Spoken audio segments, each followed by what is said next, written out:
किसी ने बड़े कमाल की बात कही है कि हमें अपना ज़मीर बेचना नहीं आया, वरना इस दुनिया में पैसा कमाना इतना मुश्किल भी नहीं था।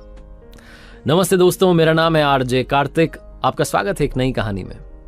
ये कहानी एक संपन्न राज्य के राजा की, जिसके पास में तमाम सुख सुविधाएं थी, कोई चिंता नहीं, लेकिन फिर भी उसका मन अशांत रहता था। वो खुश नहीं था। उसने पंडितों को बुलाया, ज्योतिषों को बुलाया, विद्वानों को बुलाया, किसी ने अंगूठी पहनाई, किसी ने यज्ञ करवा दिया, लेकिन वो अशांति खत्म नहीं हुई। उस राजा की एक अच्छी बात थी, वो भेष बदल करके अपने राज्य का दौरा करता था, सुख दुख जानने के लिए जनता के घूमता था।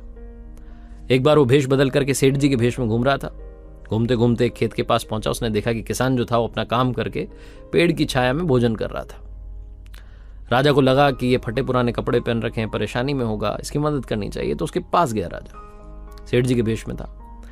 जाकर के उस किसान से कहा कि अरे, आपके खेत के पास में 4 स्वर्ण मुद्राएं मिली हैं, रख लीजिए। गोल्ड कॉइन्स देने की कोशिश की। किसान ने कहा, अरे नहीं साहब, मेरे नहीं है। सेठ जी, आप किसी और को देना, मेरे नहीं है ये। फिर से राजा ने भेष बदला हुआ था सेठ जी के उसमें। तो उसने कहा कि ये आप ही के खेत के पास मिले, मुझे कोई मिला नहीं है, आप ही के हुए, या आपके खेत के पास में मिले, आपके हुए, आप तो रख लीजिए।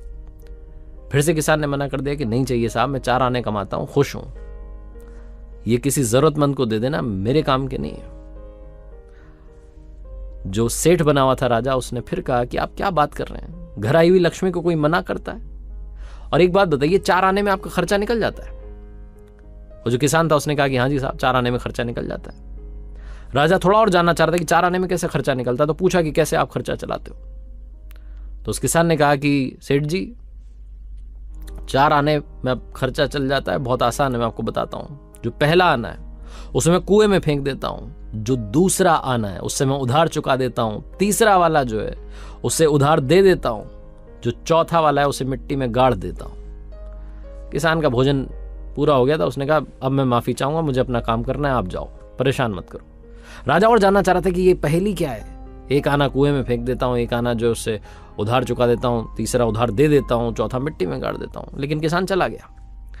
राजा वापस पहुंचा दरबार में। अगली सुबह उसने मंत्रियों से पूछा कि क्या लगता है इस पहेली का मतलब क्या है। लोग बता नहीं पाए। फाइनली उस किसान को ढूंढा गया, उसको बुलाया गया कि भैया यही बताएगा क्या है इसका मतलब। राजा ने कहा कि माफी चाहता हूं, उस दिन भेष बदल करके सेठ के भेष में आया था और आपने मुझे बताया था। आज आप बताइए दरबार को कि इसका मतलब क्या, आप कैसे खर्चा चला रहे हैं 4 पैसे में। तो किसान ने कहा कि आपको बताया था ना, 1 पैसा कुएं में फेंक देता हूं, यानी कि अपने परिवार के पालन पोषण में लगा देता हूं, खर्चा चलाता हूं घर का। दूसरा जो आना है, जो दूसरा पैसा है, उससे उधार चुकाता हूं। मेरे पेरेंट्स ने मेरी सेवा की, मुझे इतना बड़ा किया, उनकी सेवा में पैसा लगाता हूं। तीसरा वाला उधार देता हूं, यानी कि अपने बच्चों की शिक्षा में, उनके एजुकेशन में, उनके लिए खर्च करता हूं। और चौथा वाला मिट्टी में गाड़ देता हूं, यानी कि सेविंग कर रहा हूं, बचत करता हूं, ताकि कभी मुश्किल आए तो मुझे किसी से पैसा मांगना ना पड़े। इस तरीके से मैं अपने 4 आने में जिंदगी चला लेता हूं, रोज 4 आने कमाता हूं, खुश रहता हूं। दरबार में तालियां बजने लगी और राजा को समझ में आ गया कि प्रसन्नता, खुशी, हैप्पीनेस पैसा कमाने में नहीं है, बल्कि उसका सही इस्तेमाल करने में। सही इस्तेमाल करेंगे तो खुश रहेंगे, शांति बनी रहेगी। ये 4 आने वाला फॉर्मूला आप भी अपनी लाइफ में इंप्लीमेंट कर सकते हैं। एक बार फिर से वही कहूंगा जो अक्सर कहता हूं, ऊपर वाले के आशीर्वाद के साथ, अपनी सच्ची मेहनत के साथ और अपनों के प्यार के साथ कर दिखाओ कुछ ऐसा कि दुनिया करना चाहे आपके जैसा। याद रखिए, हर सोमवार सुबह 9:30 बजे मेरे साथ देखिए YouTube, Facebook, Instagram पर एक नई कहानी।